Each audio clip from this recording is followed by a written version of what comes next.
할렐루야, 할렐루야. 우리 3부 예배 오신 여러분을 주의 이름으로 환영합니다.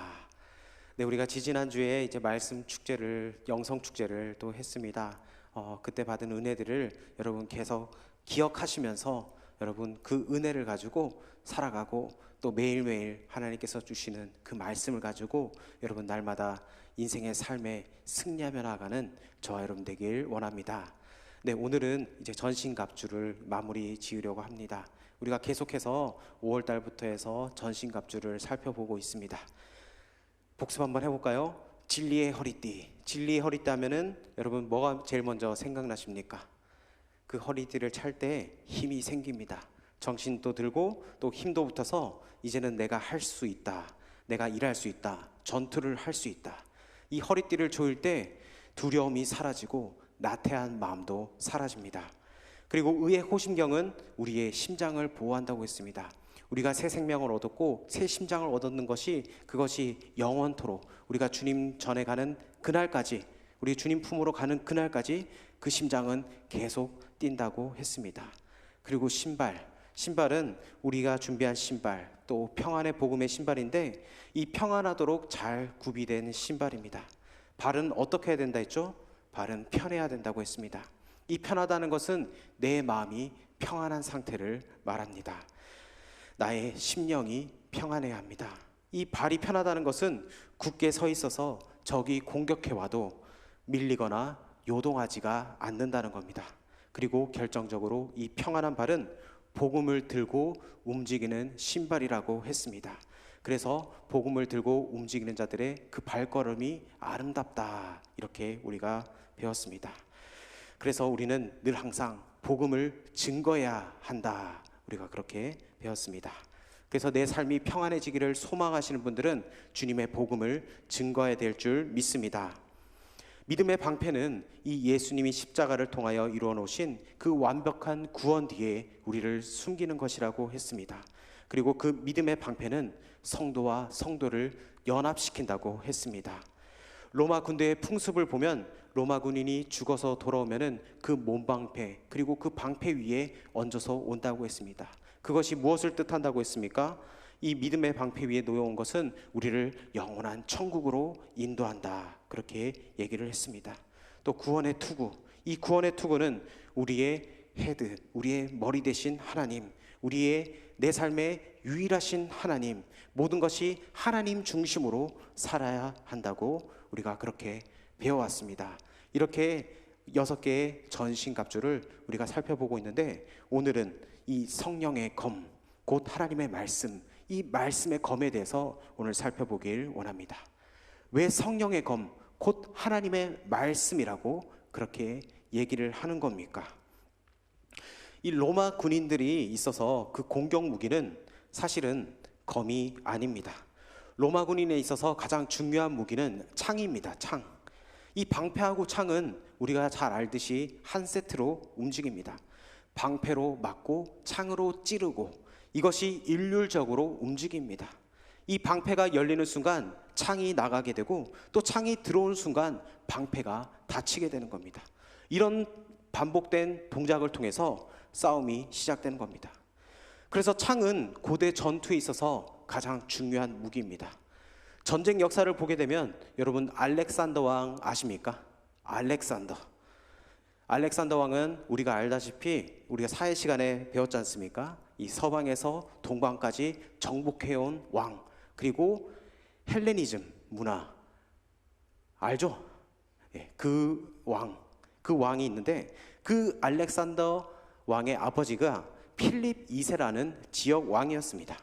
이 지역 왕으로 알렉산더가 이제 세계 제국의 왕이 되는 건데, 이 알렉산더 왕의 아버지가 어떻게 왕이 되었냐면 당시에 그리스 군인들은 창을 많이 썼습니다. 그래서 옛날이나 오늘이나 무기 개발이 선두권을 잡고 그리고 주도권을 잡는 게 그때나 오늘이나 대단한 일이지 않습니까? 오늘날로 말하면 원자력, 핵폭탄을 개발해내는 겁니다. 어떻습니까? 핵만 가지고 있어도 그 나라의 위상이 대단합니다. 우리가 북한을 무시할 수 없는 게, 미국도 북한을 무시하지 못하는 게 바로 북한이 핵을 가지고 있기 때문에 함부로 하지 못하는 겁니다. 그런데 그 당시에 전쟁에서 이기는 게 뭐냐면, 그 당시에 남들보다 조금 더 긴 창을 가지고 있으면 그게 전쟁에서 승리하는 겁니다. 그러면 어떤 분들은 또 이렇게 질문할 수 있을 겁니다. 무조건 길게만 만들면 되느냐? 물론 아닙니다. 힘이 있으면서도 창을 길게 만들어야지 전쟁에서 승리할 수 있습니다. 그래서 알렉산더의 아버지는 다른 사람들보다 10cm가 더 긴 창을 가지고 있기 때문에 전쟁에서 승리할 수 있었다고 합니다. 그래서 이 창이 전쟁에서 가장 중요한 무기였고, 또 공격 무기 하면은 창이었습니다. 그런데 왜 성경은 유일한 전신갑주인 이 무기를 검이라고 했습니까? 칼은 우리가 알다시피 이 허리에 차고 다닙니다. 호심경 밑에 허리띠가 있고, 이 허리띠에 칼을 차는데, 이 칼은 긴 칼이 아니라 이 로마인들이 쓰는 칼인데 약 60cm 정도 되는 겁니다. 그래서 이것을 단검이라고 합니다. 붙어 싸울 때 칼을 뽑아가지고 있는 사람을 무찌르는 칼이기 때문입니다. 우리가 사극 같은 거 보면은 조선시대나 고려시대 때는 긴 이렇게 창을 쓰지 않습니까?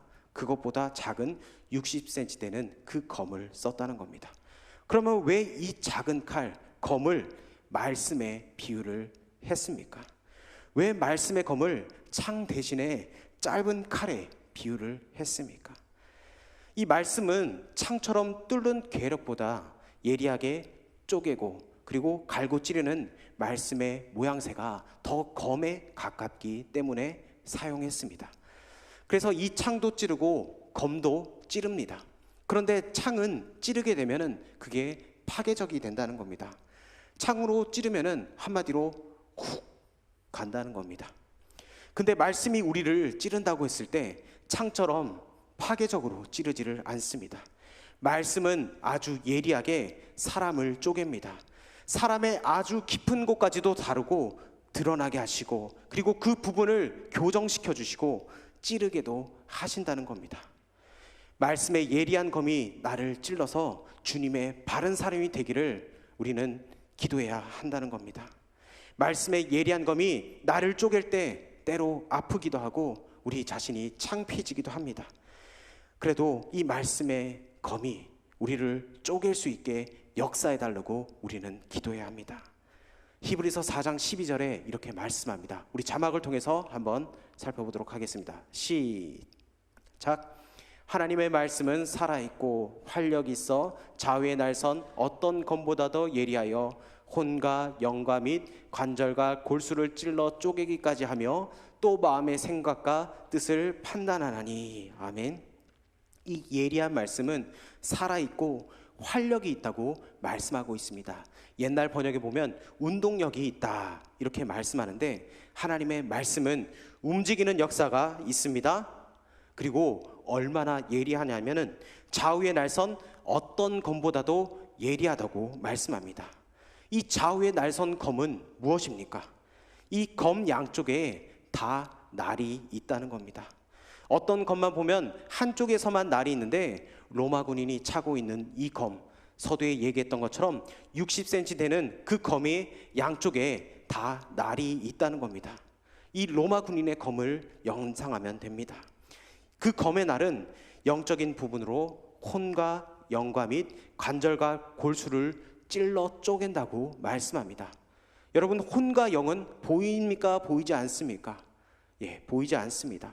그리고 관절과 골수는 우리 몸의 일부인데 깊숙이 있어서 외관상으로는 보이지가 않습니다. 아주 예리해서 혼과 영과 관절과 골수를까지 못 건드는 부분이 없다는 겁니다. 우리 안에 숨겨져 있는 보이지 않는 것과 또 내 내면의 것들을 다 손댈 수 있는 것이 바로 이 하나님의 말씀이라는 겁니다. 성령의 검, 이 하나님의 말씀의 예리한 날이 나의 부분을 다뤄서 나의 영혼의 모습도 예리해지고 분명해지는 은혜가 있기를 축복합니다. 이 예리한 말씀만이 우리같이 복잡하고 우리같이 숨기기를 좋아하고 교묘한 마음을 가진 우리들을 다 도려내고 드러낸다는 겁니다. 이 성령의 검, 이 하나님의 말씀은 예리합니다. 그래서 우리의 마음과 생각과 뜻을 판단하고 우리를 이끌어 간다는 겁니다. 마음의 생각과 뜻, 우리 안에 있는 온갖 생각하는 방식, 우리 안에 이 복잡한 구조들, 여러분 자신을 한번 판단해 보십시오. 나는 복잡한 사람입니까? 단순한 사람입니까? 1번입니까? 2번입니까? 몇 번이세요? 다 1번일 겁니다. 다 단순하기를 원하지, 다 단순했으면 좋겠다 그렇게 생각하지, 다 복잡합니다. 우리가 이 시대의 마귀의 관계가 이 1번으로 바뀌는 것 같습니다. 마귀의 관계가 최근 이 1등으로 등극한 게 뭐냐면 우리를 너무나 산만하게 만듭니다. 정신사납게 우리를 만든다는 겁니다. 게임에 몰두하는 사람들을 한번 보십시오. 저는 게임하는 사람들을 보면은 이런 생각을 한 번씩 하게 됩니다. 만약에 주님 오시면은 저 게임 어떻게 할 수 있을까? 예수님 잠시만요, 저 이번 게임만까지만 하고 예수님 오세요. 그러면 제가 맞아드릴게요. 저 지금 이 게임이 더 중요해요. 주님 오시는데 그런 자세를 하고 있으면은 어떻게 되겠습니까? 그런 모습으로 우리가 정신이 딴 데 팔려 있다는 것이 많다는 겁니다. 우리가 주님 안에서 교제하고 열심히 일하고 집중하고 최선을 다하는 것을 우리 주님이 기뻐하시는데, 우리가 이 일을 하고 그 파묻히다 보면은 우리는 결국 함몰하게 되어 있습니다. 이 함몰되는 순간 주님이 없어진다는 겁니다. 정말 예리한 말씀만이 우리를 붙들어주는 줄 믿습니다. 세상에 함몰되지 않고 정말 내가 하는 일에 집중할 수 있고 그 일에 올인할 수 있는, 주님께 올인할 수 있는 그런 영성을 가질 수 있는 우리 젊은이 예배 되길 축복합니다. 그런데 점점 세대가 그렇지가 않습니다. 15분도 집중하지 못하는 그런 시대를 살아가고 있습니다. 사람들의 집중력이 갈수록 현저히 떨어지고 있습니다. 그래서 오죽하면은 TV에서도 강연 같은 거 할 때도 길게 편성을 하지 않습니다. 15분을 맞춰서 합니다.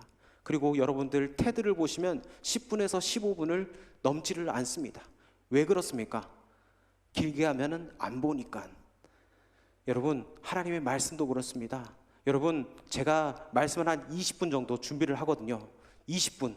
이 20분도 집중하지 못해서 핸드폰을 보는 사람들이 여긴 없는데 있을 수 있습니다. 여러분, 뭐가 울리지도 않았는데 습관적으로 핸드폰을 켜고 그리고 게임하고, 여러분 그러면은 안 됩니다. 여러분, 집중할 수 있는 은혜가 있기를 원합니다. 이 말씀에 보면 마음과 생각과 뜻을 판단한다고 합니다. 여기에서 판단이라는 말은 우리 마음속에 있는 생각과 뜻을 정확하게 찝어낸다는 그 말입니다. 내 마음속에 뭐가 하고 있는가를 정확하게 찝어낸다. 이것이 얼마나 신기하고 좋고 겁나는 줄 여러분 아십니까? 내 마음속에 있는 내 마음 여러분 다 아십니까? 우리 이런 말 있지 않습니까? 10길 물속은 알아도 한 길 사람 속은 모른다. 나도 모르는 내 마음속을 이 말씀이, 하나님이 찝어내신다는 겁니다. 저 사람이 괜히 싫고 밉습니다. 그런데 왜 싫고 미운지를 모릅니다. 그런데 하나님의 말씀은 그것을 정확히 찝어낸다는 겁니다. 내가 왜 저 사람을 미워하지?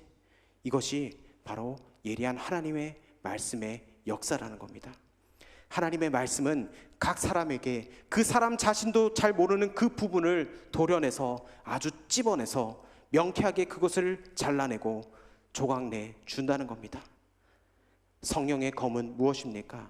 바로 성령께서 다루시는 검입니다. 성령이 다루시는 검은 성령, 곧 말씀이니까 성령이 말씀을 다룬다는 겁니다. 말씀의 저자가 누구십니까? 바로 성령님이십니다. 이 말씀은 성령에 의해서 이끌려져가는 말씀입니다. 성령이 역사할 때 얼마나 예리한지 깨어있는 자들은 다 깨닫게 된다는 겁니다. 성령이 역사할 때 깨어있는 사람들에게 말씀으로 역사하셔서 이 말씀의 검이 역사하는 자리는 분란이 아니라 분열이 아니라 바로 우리를 하나 되게 만든다는 겁니다. 우리에게 일치를 가져온다는 겁니다. 한 사람만이 독보적으로 뛰어나서 드러나는 것이 아니라 여러 사람들이 충만해진다는 겁니다. 이게 바로 성령의 검, 하나님의 말씀이 성령에 의해서 풀려질 때 일어나는 역사라는 사실입니다. 이 성령의 검은 성령께서 하나님의 말씀을 어떻게 풀어 사용하도록 우리를 인도해 주시고 가르쳐 주신다는 겁니다. 우리 모두 성령의 인도하심을 받는 삶을 살아가기를 축복합니다. 그렇다면 이 성령의 검을 잡고 우리는 어떻게 해야 되겠습니까?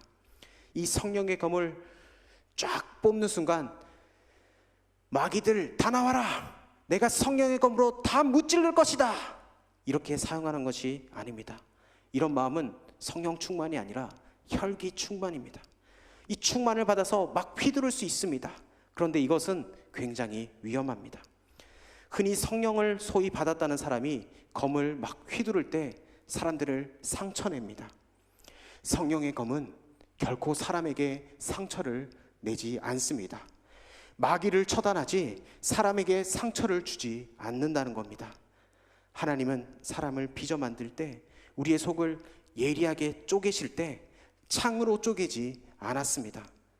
창은 파괴력이 너무 큽니다. 이단의 말씀은 창과 같습니다.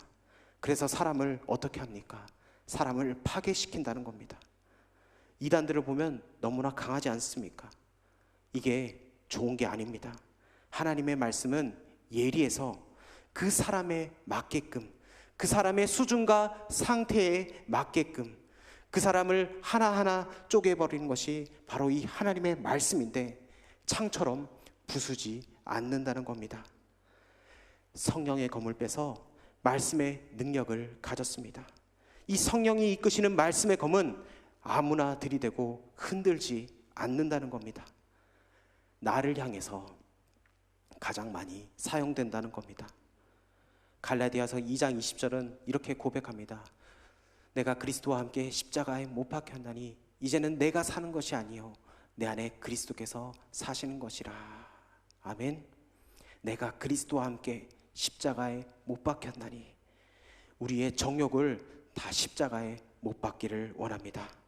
오늘 이 시간 우리의 생각, 정욕, 육적인 것들을 다 십자가에 못 박기를 원합니다. 성령의 검, 이 말씀의 검은 바로 나를 향한 것입니다. 나의 부족한 부분, 나의 연약한 부분들, 내가 고쳐야 될 부분들, 그 성령의 말씀은 칼을 들어서 말씀의 칼로 내 자신의 가장 어두운 부분들, 치부들, 골수, 뼛속, 영혼, 그 잘못된 부분을 예리하게 다뤄서 고치는 것이 바로 성령의 검의 목적이라는 겁니다.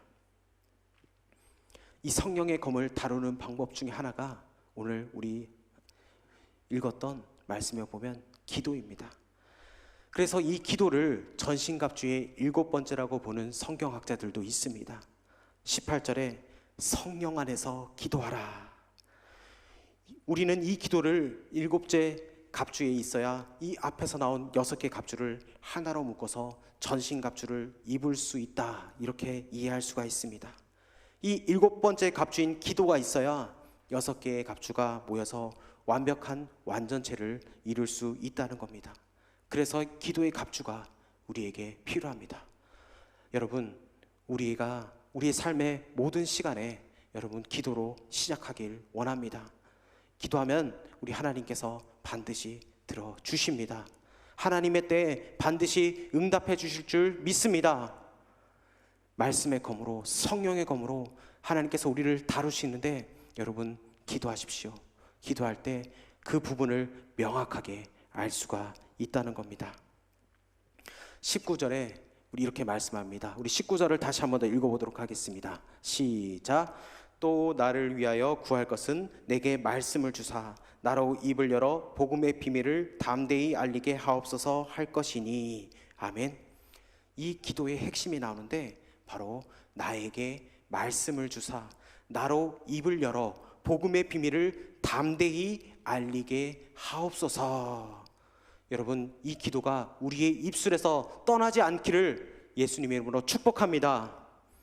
내 입을 열어서 복음의 비밀을 담대히 알리게 하는 것이 바로 이 전신갑주를 입은 성도들의 삶이라는 겁니다.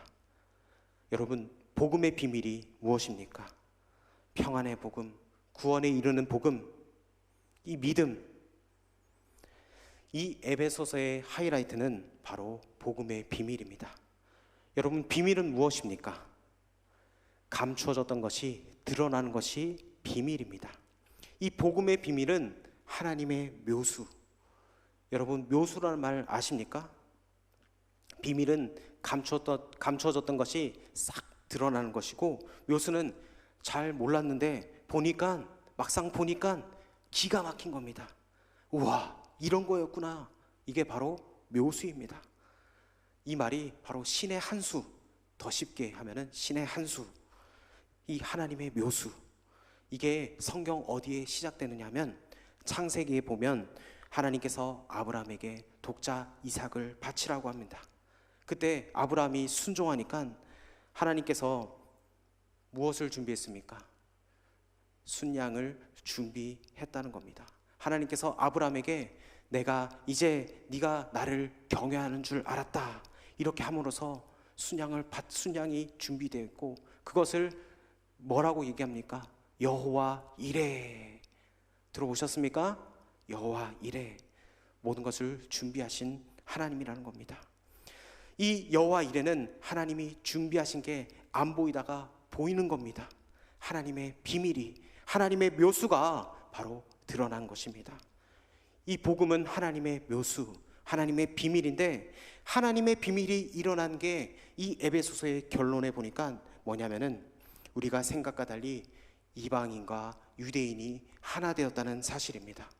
이 이방인과 유대인들이 하나 되었다는 것은 오늘날 우리말의 표현에 의하면 대한민국이 통일되었다, 즉 가장 바라던 일이 일어났다는 겁니다. 그러니까 하나님의 사람들이 일체를 이루고 공동체가 하나 되었다. 이 성령의 검이 역사할 때 바로 하나 되는 역사가 일어났다는 사실입니다. 이 전신갑주를 입고 싸우는 동안 우리는 전신갑주를 입은 하나 되는 공동체가 되어야 합니다.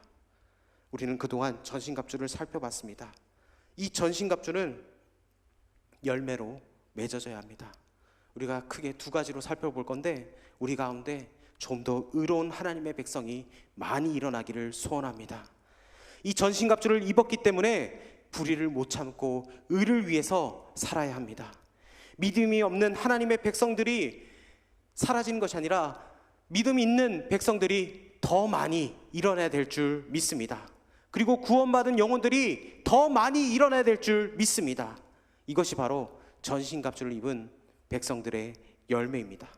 또 하나는 교회가, 공동체가, 우리가 서로 연합해서 하나가 된다는 겁니다. 일치된다는 겁니다. 이 복음의 비밀, 이것은 하나님의 묘수인데, 하나님의 묘수는 도저히 불가능하게, 하나 되기에 불가능할 것 같은데, 칠천지 원수 같은데 하나 되게 만드는 힘이 바로 하나님의 묘수라는 것을 여러분 기억하길 원합니다. 이 역사를 경험해서 이 복음의 비밀을 가진 사람들이 되어야 한다는 겁니다. 나와 어울릴 수 없다고, 나와는 함께 할 수 없었다고 생각했던 그 사람들과 일치되는 것이 바로 이 전신갑주를 통해서 하나님께서 우리에게 요구하고 계시는 겁니다. 이런 일치의 역사들이 우리 가운데 일어나길 원합니다. 여러분, 내 생각으로 이미 하나님을 판단하고 사람을 판단하고 정죄했다면 여러분, 그 모습을 우리가 회개하며 나아가길 원합니다. 하나님이 진정 원하시는 것은 우리에게 하나됨, 일치됨, 연합됨, 하나님을 더욱더 바라보는 것을 하나님께서 원하고 계십니다. 그래서 날마다 주님을 찬양하며 하나 되는 공동체를 꿈꾸며 나아가는 저나 공동체 되길 주님의 이름으로 축복합니다.